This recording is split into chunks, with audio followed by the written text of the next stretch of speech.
Hello everyone, Minute Plus Meditation here, Thursday, July the 27th. It's a ferial day. It's always also a day to remember, the Thursday in the week, devotionally speaking, the Holy Eucharist, the priesthood. It's a good day to kind of, make your meditation on the gift of the Eucharist and even pray the Adoro Te Devote. It's a beautiful, beautiful prayer of St. Thomas Aquinas. So from the first reading, it's taken from the book of Exodus. Then the Lord said to Moses, I am going to come to you in a dense cloud in order that the people may hear when I speak with you and so trust you ever after. When Moses had told the words of the people to the Lord said to Moses, go to the people and consecrate them today and tomorrow. So what we have here is, I'm just going to adjust this a little bit.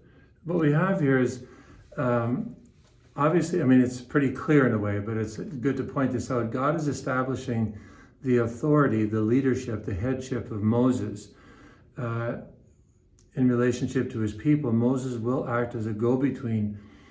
And this, in a way, is a one-off, but it's also because it's, if you keep reading in the reading, which I always, of course, encourage people to do, he's going to come down on Moses in a dense cloud on Mount Sinai wrapped in smoke, and there's thunder, and it's very, very, very loud. It's hard for us to comprehend, but the ancient rabbi said this was like 70 voices all at once.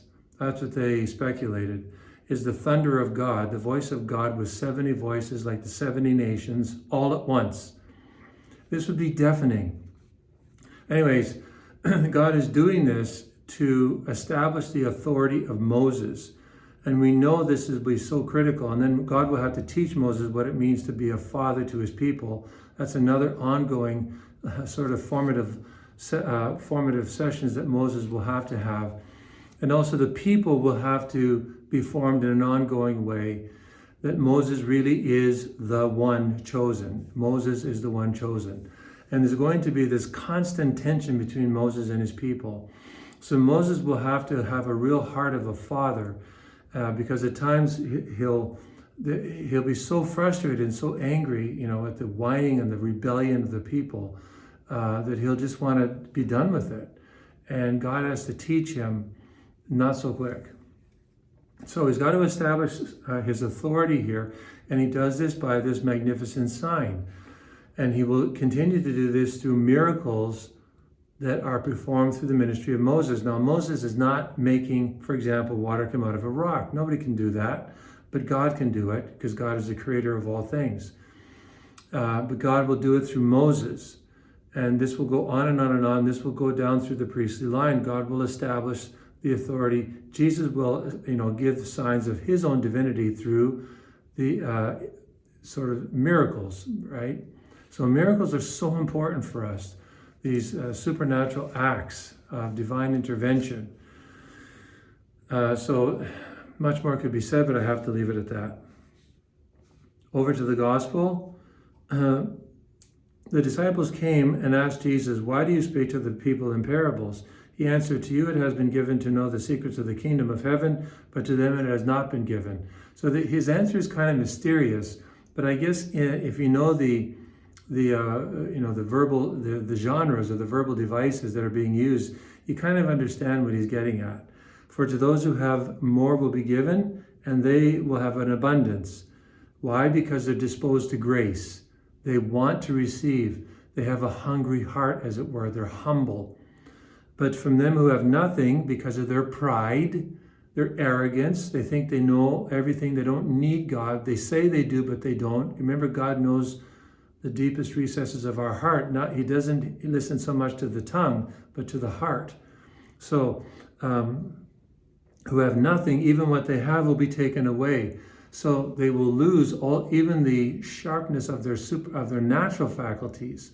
In many ways, they will become dull, and their errors will become more and more manifest. So this is what happens when we turn away from God.